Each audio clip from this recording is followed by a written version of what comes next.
Hello and welcome to another bit of a video. We are parked right next to the sea. In fact, Mrs. C is in there. She's actually making me a cup of tea at the moment, or a nice latte. And we've been watching the tide come in. I've just been sat in the van doing a couple of reviews for different things, trying to catch up a little bit and just chilling out for the afternoon. We're still on the Isle of Wight and we're actually parked down at Southsea, which is where my first ever boss, Seavie, I said Southsea, didn't I? My first ever boss used to live just down there, and I helped him build a swimming pool in his garden. So that's going back a long time. But look, we've got these nice leading lines going out. So what I thought is, I'm going to do you a bit of a video all about long exposure. So I'm going to take you down to the beach without getting wet in this great big puddle if a car comes along, and just explain what I would do, basic simples on how to put a video together for, not a video, but how to put a long exposure together. Set up the composition, we'll get a nice leading line. We've got a nice calm sort of sea, so everything's going to go nice and smooth.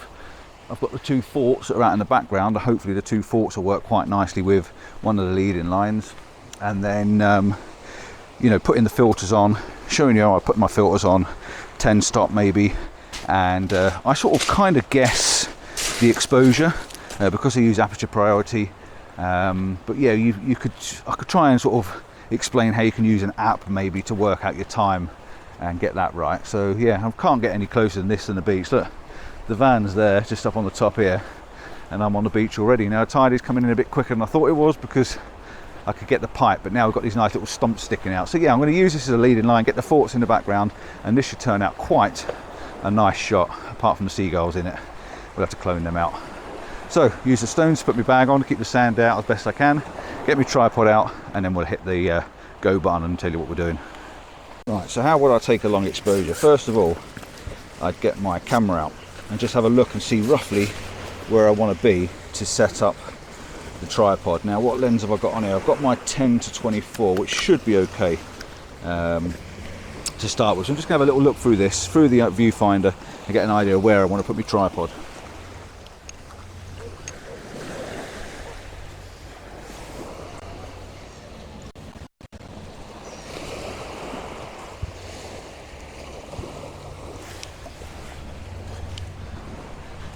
Right, first of all, easy to discover, it's definitely no good, that lens. I'm going to swap it over for my 18-55 because it's a long leading line and the 10mm is just way too long. So I'm going to swap this over for the other lens and then we're going to try again. That tide is rolling in quite quick, so I don't want to get it too high.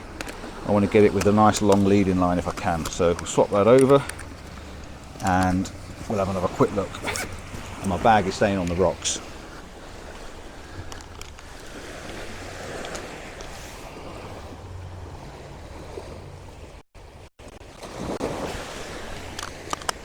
Right, much better. So tripod's here, camera's going on a tripod, and I'm going to go a little bit higher because I want to be able to see the forts in the background.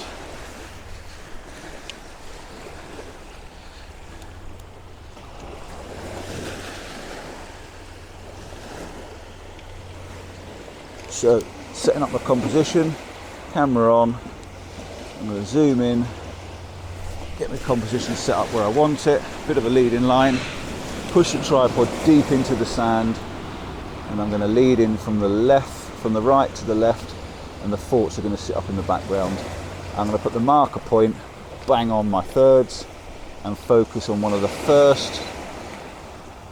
first stumps sticking out the water.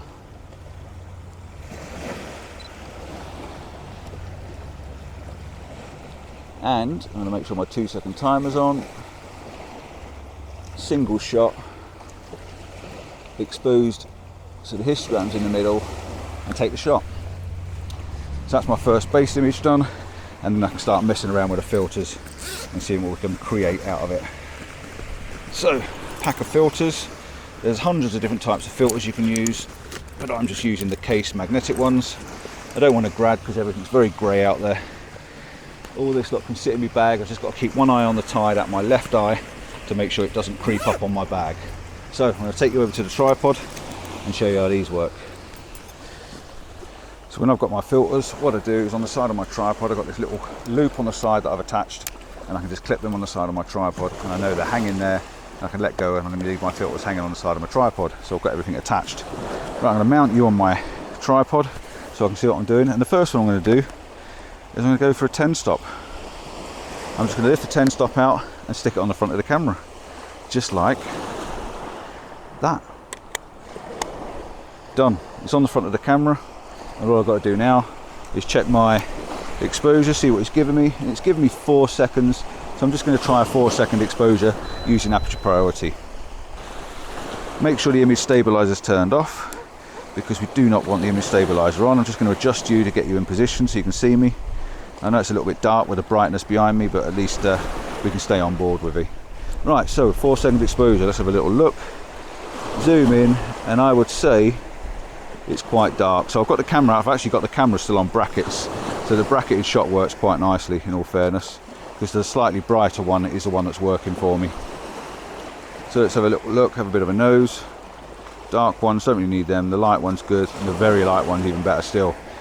So I'm going to put it back onto single exposure, just so I'll make a little less confusion, and I'm going to up my exposure to bring my histogram as high as I possibly can to the right hand side. That's giving me 10 seconds. Now if I adjust my f-stop from f11 and go up to f16, f14, that's going to give me 15 seconds. So this is going to be a nice long exposure. So focus again just to make sure everything's focused. Hit the shutter button, 2-second timer, and just let it do what it's doing.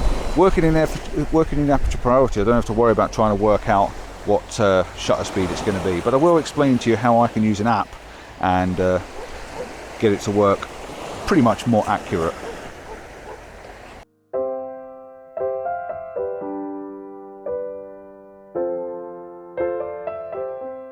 So that worked out quite well. Got a nice long exposure, 15 seconds. So let's bring my exposure back down to what it says is normal. Okay, so I've got to take the filter off. Take the filter off of my hand. I'm on aperture priority, so I'm going to put it onto f14, like I said it was before. It's telling me that at f14 and ISO 160, it's 125th of a second. Okay, so remember that, 125th of a second, and then it'll try and we'll work out what it is to do it in manual. Okay, so 125th of a second at f14. We're now going to add a 10 stop. All right, so if you go to your apps, and I'm going to just use, as a guess, I'm going to use the Lee app. I know I'm using case filters, but I'm going to use the Lee app because I've used it many times and it seems to work quite well. So, and if you remember rightly, we want a 10 stop, which I've got 6, 10 and 15. So we're going to go 10 stop in the middle, which is the blue one. 125th of a second. If you see the 125th of a second on the side, it's telling me that in manual, if I switch my camera over to manual, I need an aperture, I need a shutter speed of 8 seconds. Okay, so I'm going to wind my camera to 8 seconds, and I'm going to take the shot and show you exactly what it says I need to do. So f14, 8 seconds, and let it do that. There you go, 8 seconds are done.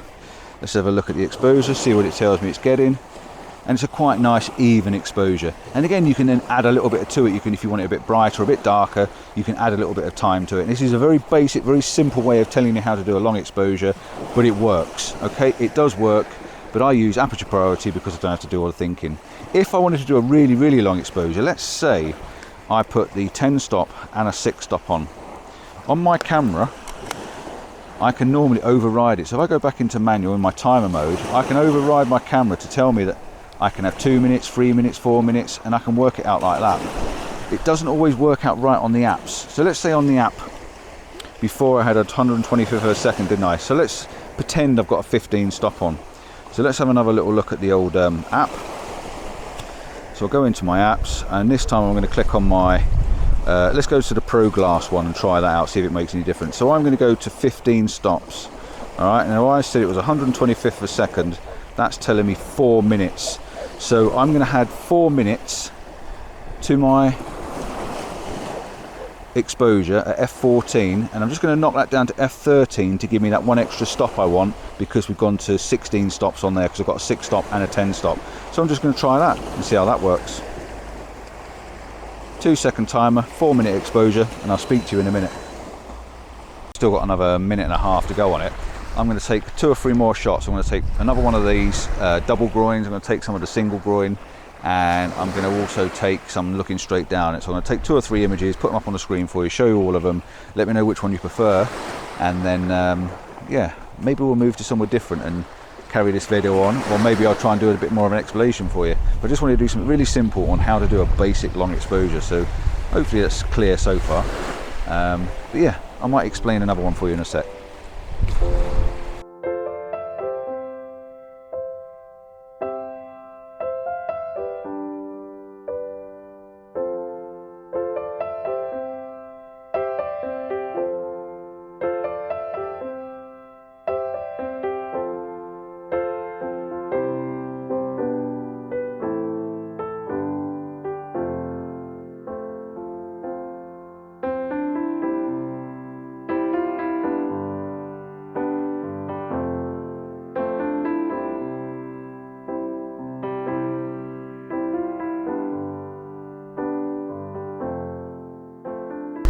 So when shooting aperture priority, there really is no messing around when it comes to doing long exposures. I've lifted my camera up really high now, and I've turned my camera over to a vertical, and I'm just shooting straight down this groin, and it's made a very, very simple, very, very minimal exposure. Now I put the camera on bracketing because what happens with bracketing is it will take exposure underexposed and exposures overexposed. I've got mine set so it'll take a 1 and a 2 over and a 1 and a 2 under. So if I want to do a long exposure, I'll put my filter on the front, and at the moment I've got the 10 stop on. I'll put my aperture on whatever I want it on, which is an f14, so I've gone on quite a high aperture, which means I've got a good depth of field, but it also means it's stopping down quite a lot of light, which means it'll give a longer exposure.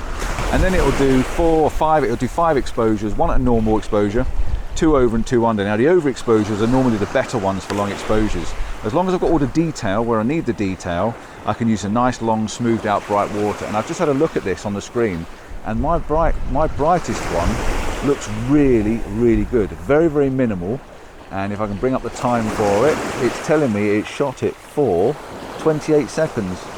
Now it's saying it's overexposed on the sky, but then what I can do then, I can actually bring up my underexposed one or my normal exposed one and use that to paint in the details where I need it.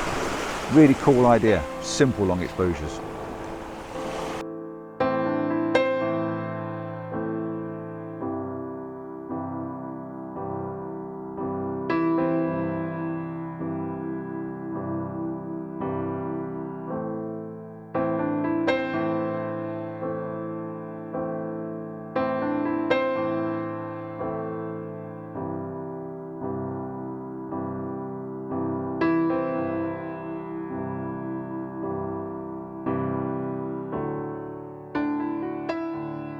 So it looks like we're going to just do this video literally just on these two little groins and water pipes, and I don't really need to go anywhere else just to explain what I'm doing here.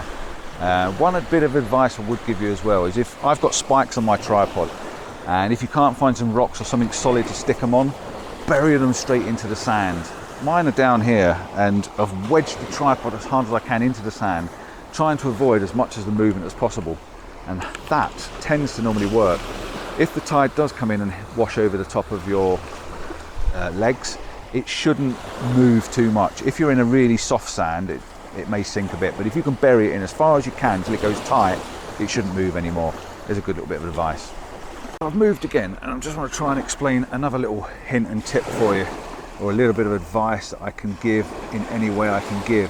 Now with this one, again, I've got the groins in, and I've also got the thoughts in the background. Now I'm putting them up on the top thirds, and I'm keeping a big section of water in the bottom because it's a very minimal, very simple shot.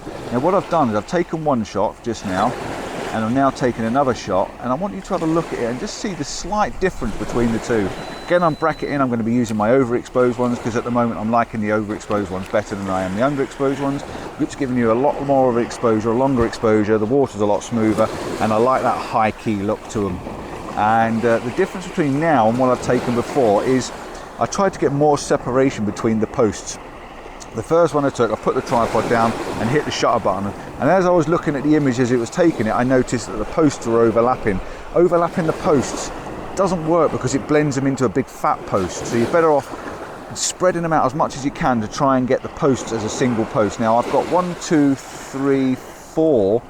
4 double sets of posts, all separated on their own. Here comes the water. And then I've got The other ones, as they lead off into the distance, the small stumpy ones, they are starting to overlap, but they're not as severe as having the big ones overlapping. Now the long exposure one looks fantastic. It's very minimal, very high key, and I've got the choice of either keeping the forts in the background or I can just blend them out. Oh, the tide's come right up underneath my feet then. So yeah, that's really cool. Yeah, look how close the tide is. It's coming up to get me, I'll show you.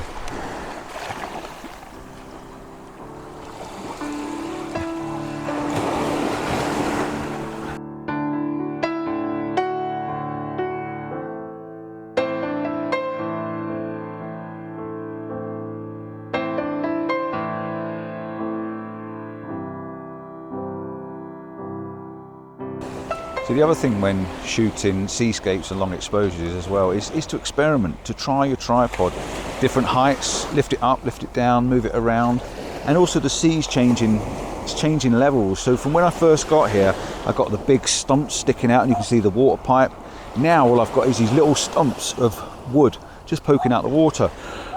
It's making a very much more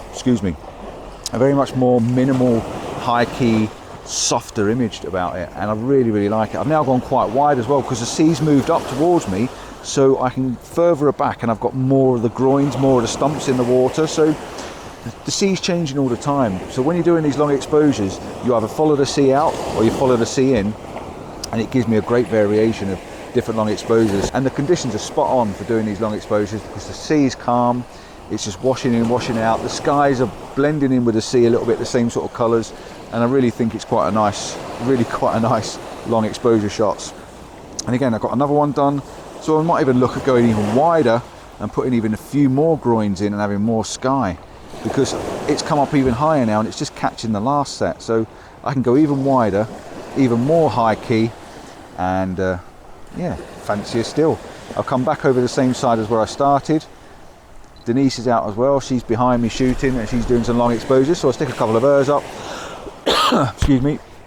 But again, yeah, just get out and try these different things for long exposures. You don't have to be clever about it, you don't have to be technical and app based or anything like that. I did show you how to use it, how to work on the apps, but I don't think you need to.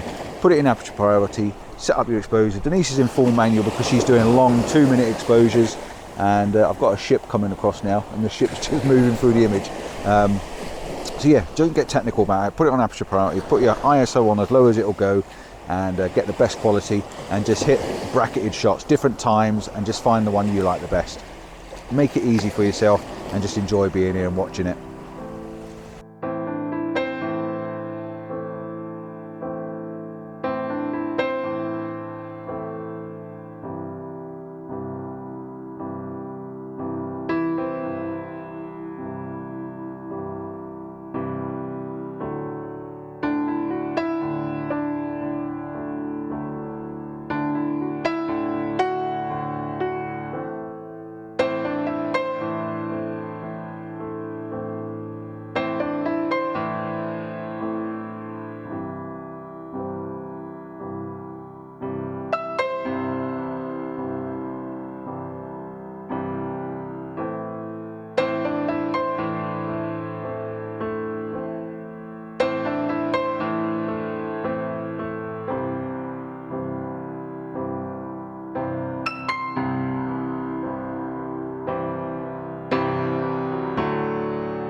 So my battery's running a bit lower on my Osmo now, and the tide's definitely coming up around my feet.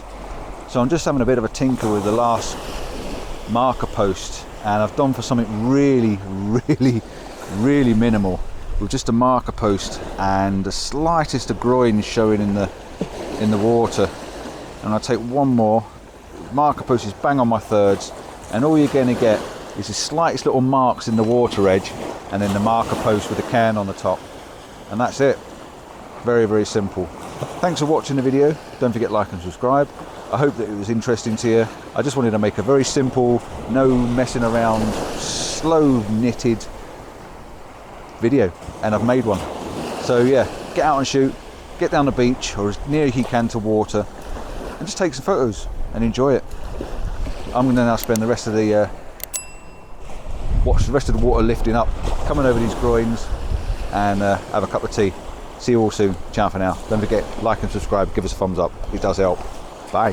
Oh, and if you've got any advice for anybody, put it in the comments below.